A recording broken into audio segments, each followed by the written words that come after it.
So, this is Actors Notes. This is a solo podcast where I just reflect on what I'm learning in real time through acting and improv training and taking classes and just the process of becoming better in life and in this craft.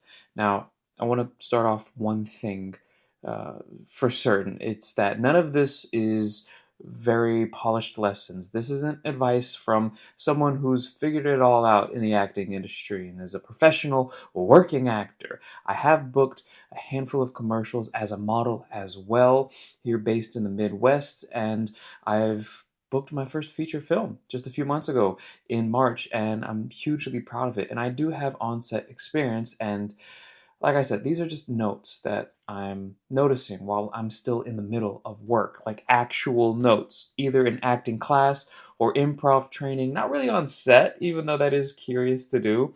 I'll just write down things that I either notice or I feel like I should remember people's names. Sometimes I'll go to my iPhone and I'll type in notes on my iPhone app of everyone I met, from the wardrobe stylist to the not the casting director, the assistant director, even to anyone. Even the people who brought in Crafty. Because you'll always find me by the Crafty table. The Crafty table, when you get on set, that is the table full of all the delicious snacks and goodies, and then they actually bring lunch or food, depending on the type of project. Now, that just goes back to today. I want to talk about my experience being on set for the first time and just what I expected going into it, what it actually felt like, and the differences and similarities that stood out to me once I was in that environment. Now, you may be watching this and you've already had some on-set experience, but every single set, every project, whether it's I haven't dabbled into theater, but even theater rehearsals, TV and film, short films, student films, all projects are different. So everyone's on-set experience is different, but there are some key professional takeaways that will always stay the same. Just being a professional actor, what does that mean?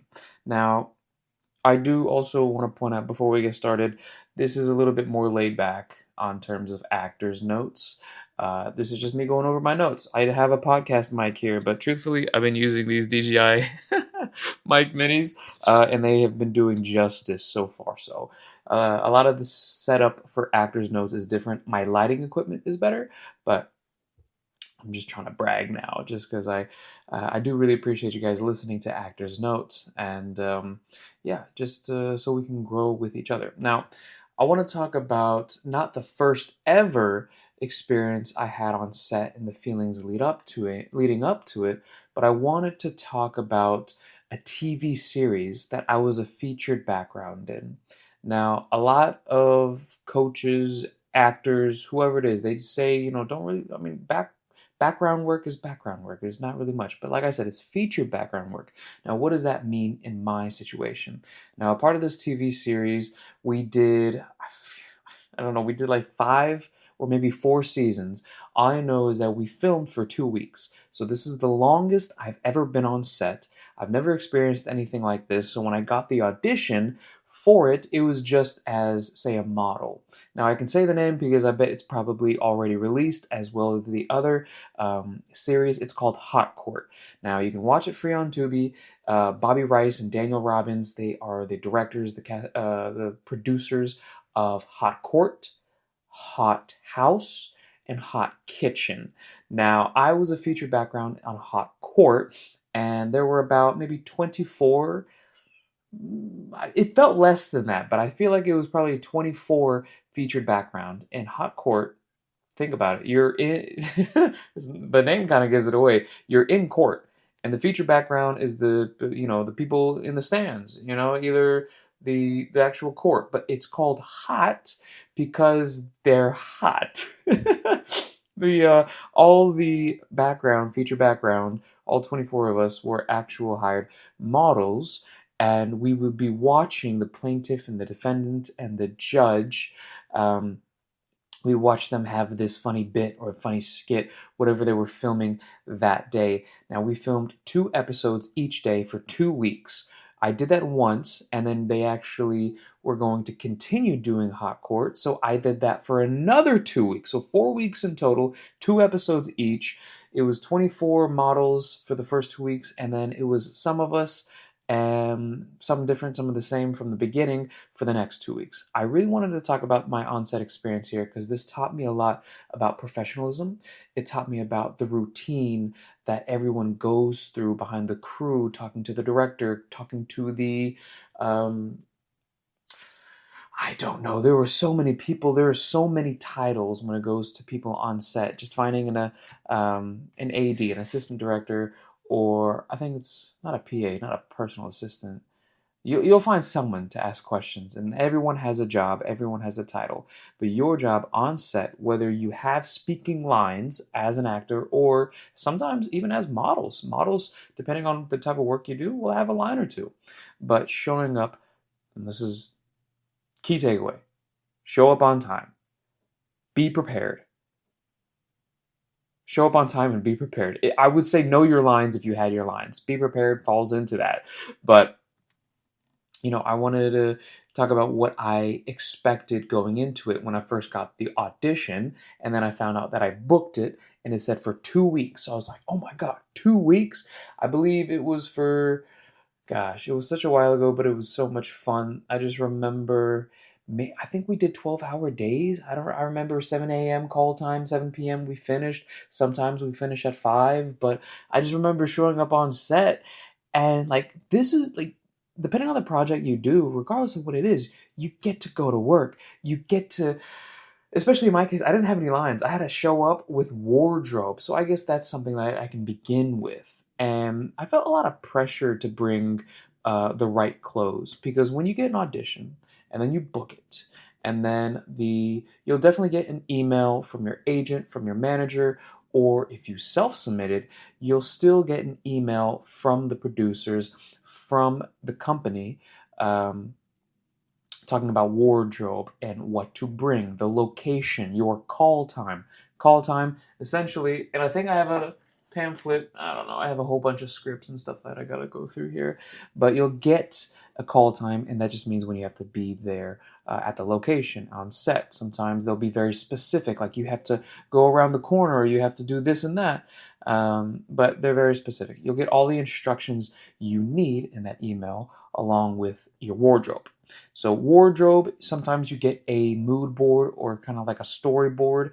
The storyboard might be a little different. That's more action. But mood board is essentially like a Pinterest pictures where they're like, ooh, just wear, do you have anything black and athletic, or do you have like a flannel, a checker flannel, or jeans that are ripped? Sometimes they're specific, sometimes they're broad, but they'll send you like a mood board or an idea of what to bring from your own personal wardrobe. That doesn't mean you have to bring, if you don't have what they asked for, then all else has failed. Just bring what you can. Now, one of the biggest things I also learned before showing up on set, I would just bring it on like the actual hanger. I'd pull it out of my closet, just bring it with me. And then I realized on set, after so many times, I would notice people have like this bag. I forgot what the name was. It's not a body bag. I mistake that one time. I asked a wardrobe stylist one time, do you have a body bag for my clothes? They're like, what did you just call it? It's a certain name. I can't remember right now. But it's just to protect your clothes. That was a great investment. Went to Target. They had a whole bunch over there. And so that really helped. Another one too, depending on how much wardrobe you have to bring, a small suitcase. Now it's weird to think showing up on set with a suitcase makes you stand out, but it makes you look very professional because that's one of the things. I mean, it shows that you actually take care of your wardrobe. This is something that I've been seeing so many times on set. So it just shows that you're professional. So not just the bag for your clothes, but if you could put that in a small to medium sized suitcase to show up on set, it just shows you're very organized. Sometimes I bring a duffel bag for my shoes or anything else that didn't fit in there as well. And I know wardrobe stylists like options. And what I mean by options is that the more you can bring, if you can bring your entire wardrobe, bring your entire wardrobe. I've done that so many times for headshots, for showing up on set, and at more than 90% of the time, they don't use almost all of it. They look at what I'm wearing that day, and they said, just wear that. What you're wearing is good. I can't tell you how many times this happened. I've shown up in jeans, this exact black shirt or like a long sleeve black athletic shirt, boots, brown boots, and a black belt. That's it. And they're like, oh, dude, this is a great outfit.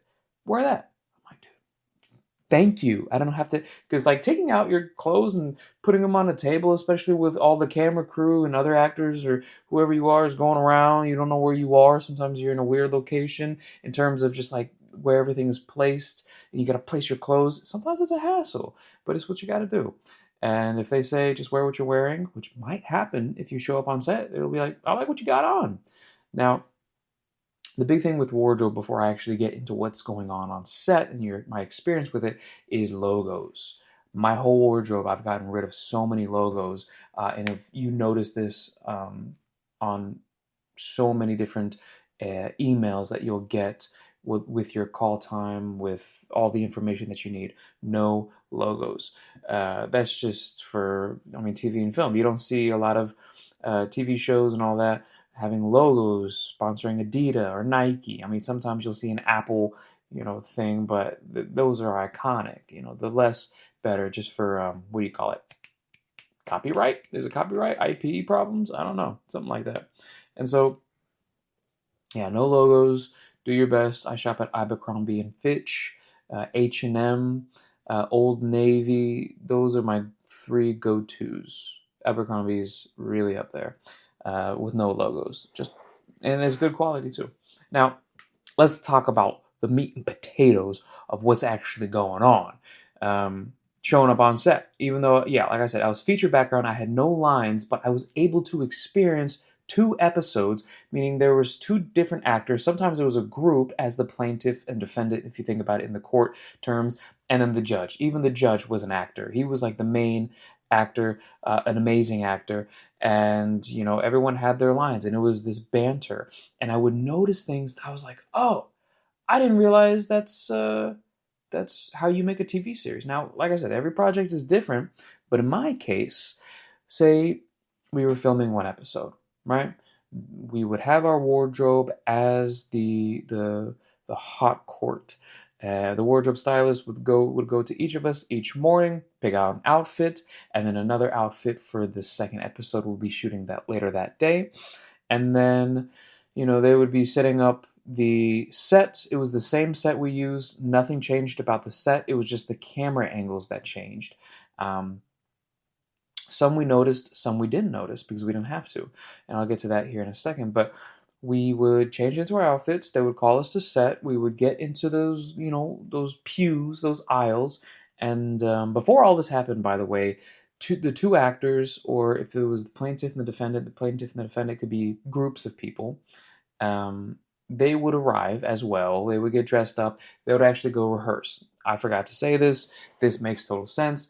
They would rehearse on set before they actually put the background there, so they get a feel for the scene, what's going on. I'll tell you this.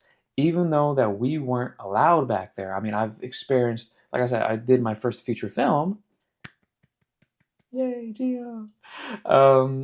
Back in March, and I experienced, all right, what the rehearsal process was, and it's more of just finding the rhythm.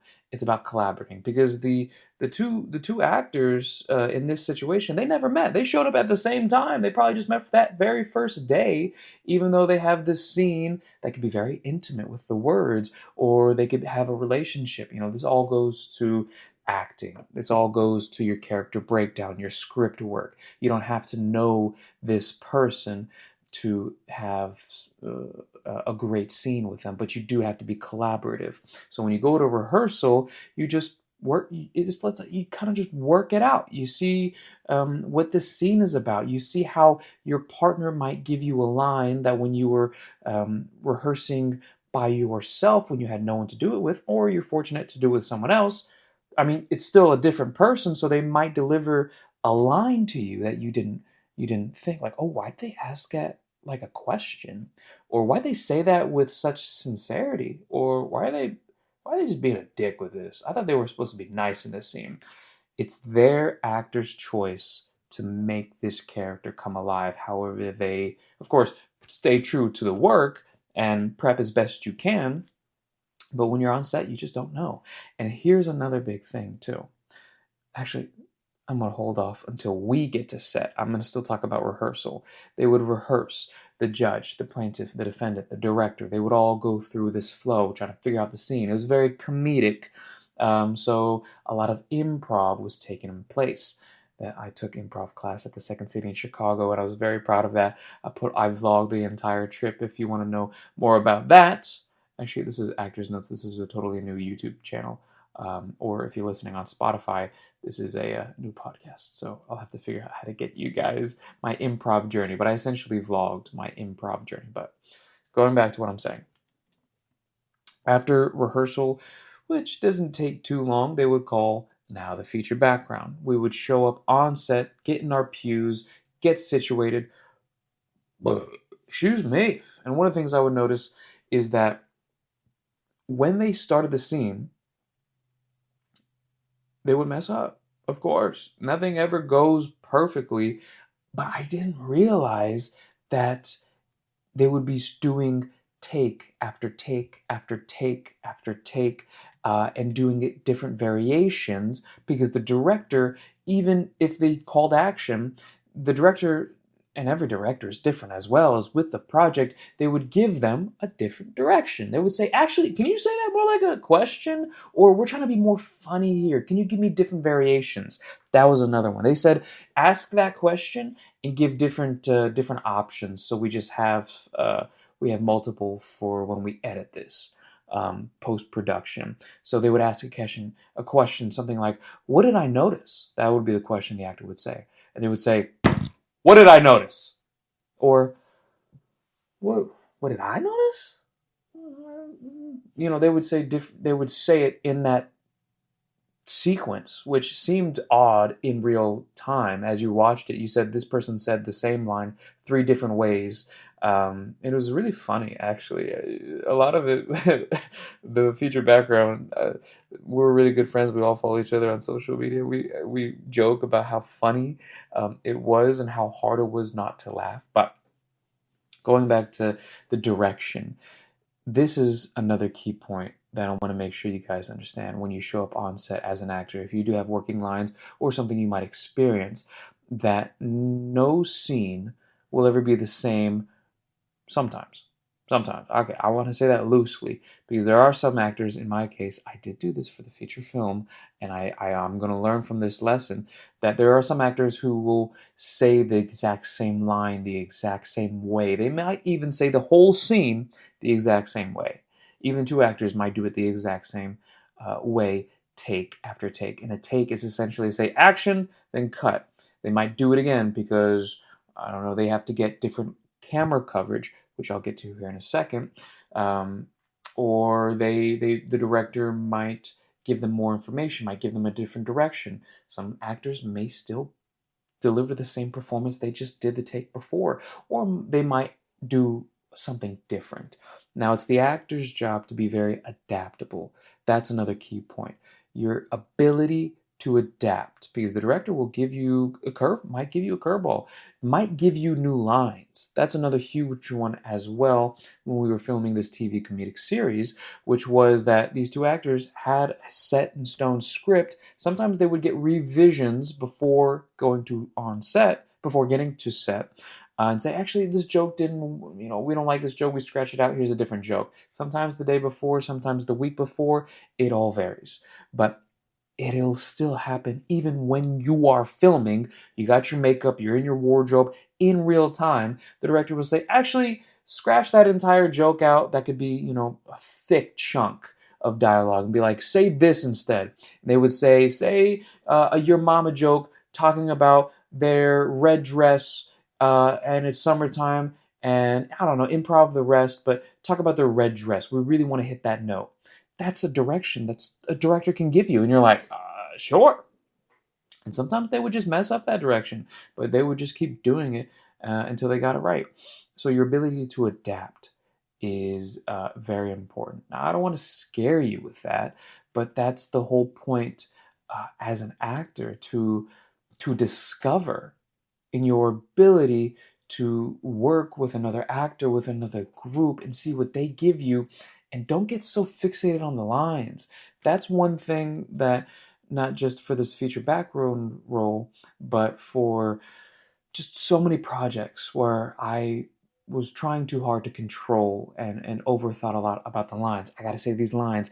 There's a comma here. I got to make sure that when I'm saying it, it almost sounds like, you knew there was a comma in my dialogue. Or, people stay so strict to the script, which is good, but it's supposed to give you, your context of the scene. What's it about? Be prepared as best you can. So when you know these lines as if they were your own words, you're able to almost be free and play with your scene partner, because they'll give you something that you probably didn't anticipate. It takes two to tango. And if your person doesn't know how to tango, you got to work with them, see how that goes. Or you might get the best tango player ever, dancer ever.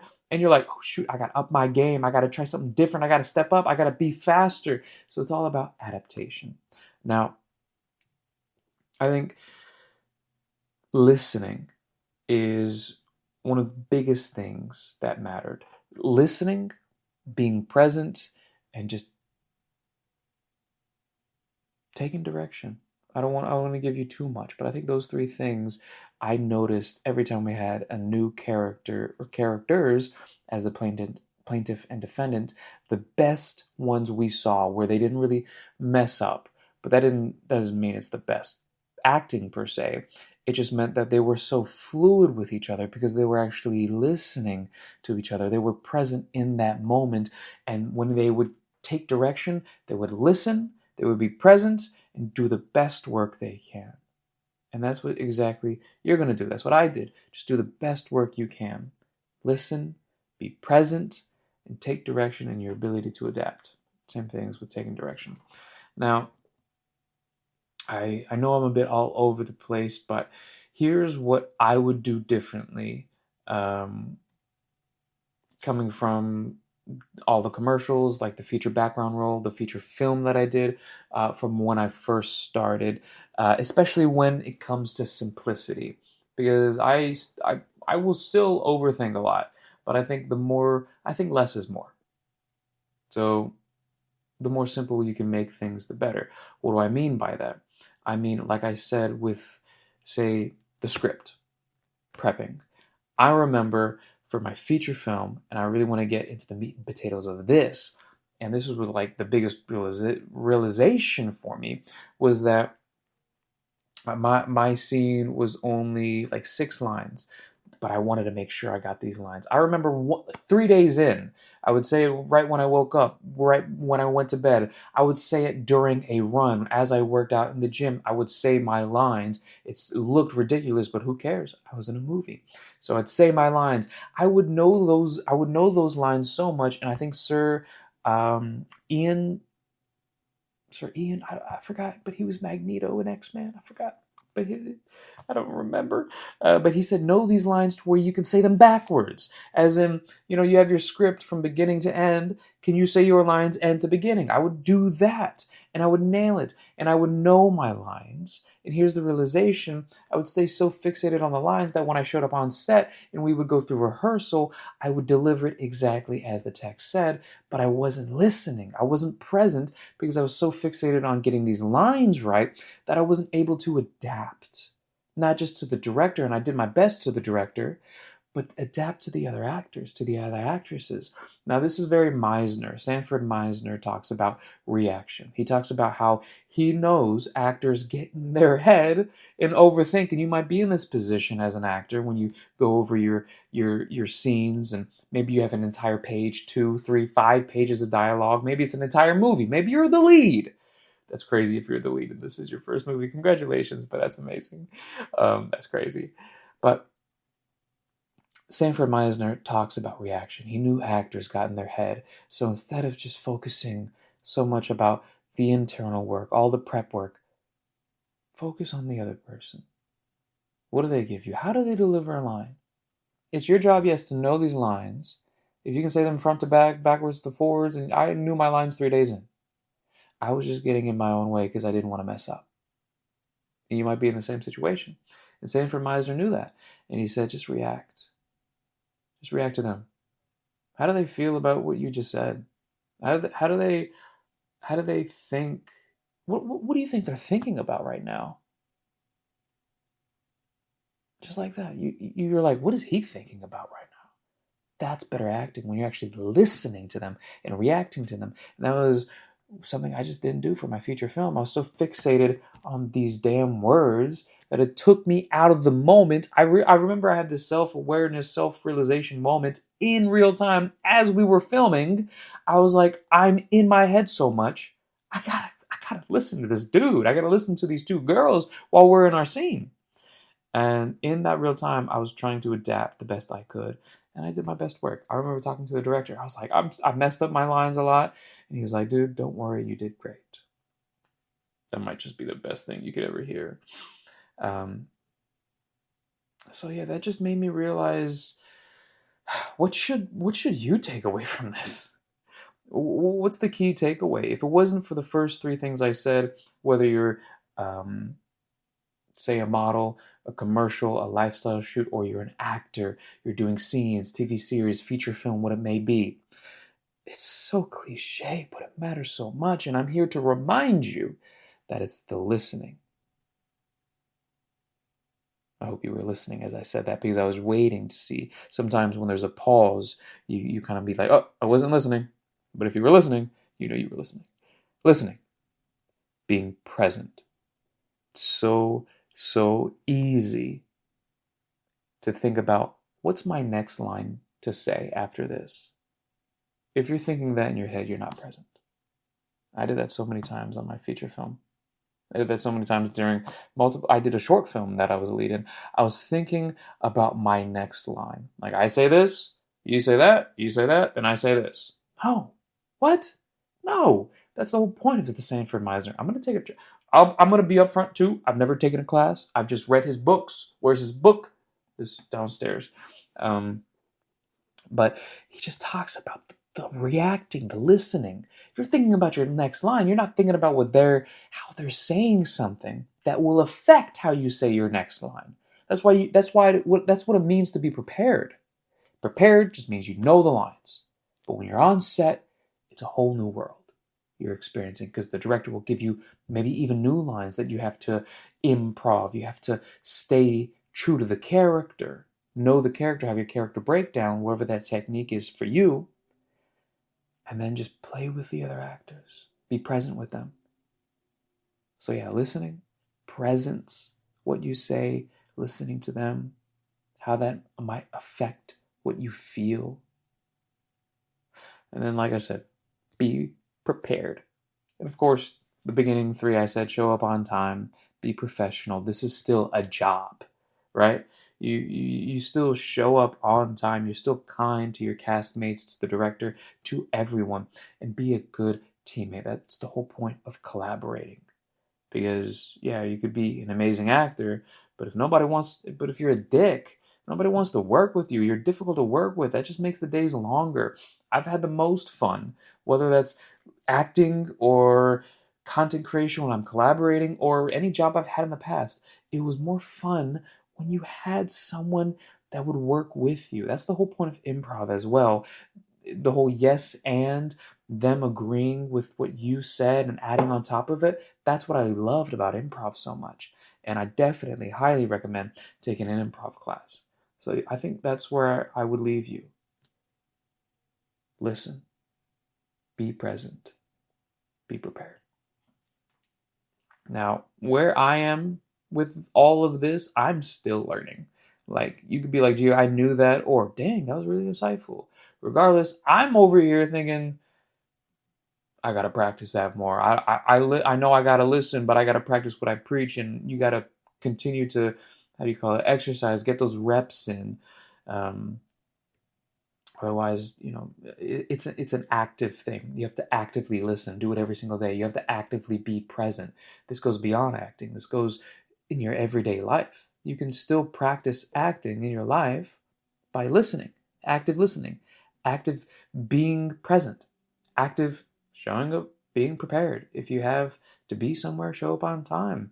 If you have to be a certain role to someone else, whether it's a father, whether it's a friend, you can practice acting in that sense.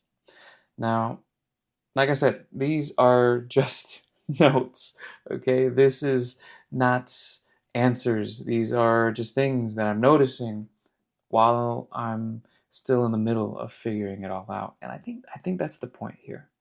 Actor's notes isn't about having it all figured out. It's about paying attention while you're becoming on your journey. Now, if you got something from if you got something from this, I appreciate you being here. And in case no one has told you yet today, I love you. I do love you. You matter. You do matter, and you have value. Aww. And let me say something I've never said before. The version of you that you're trying to become isn't built in the big moments. It's built in the small moments, where you just choose to stay present instead of overthinking. And I'll see you in the next one. I love you.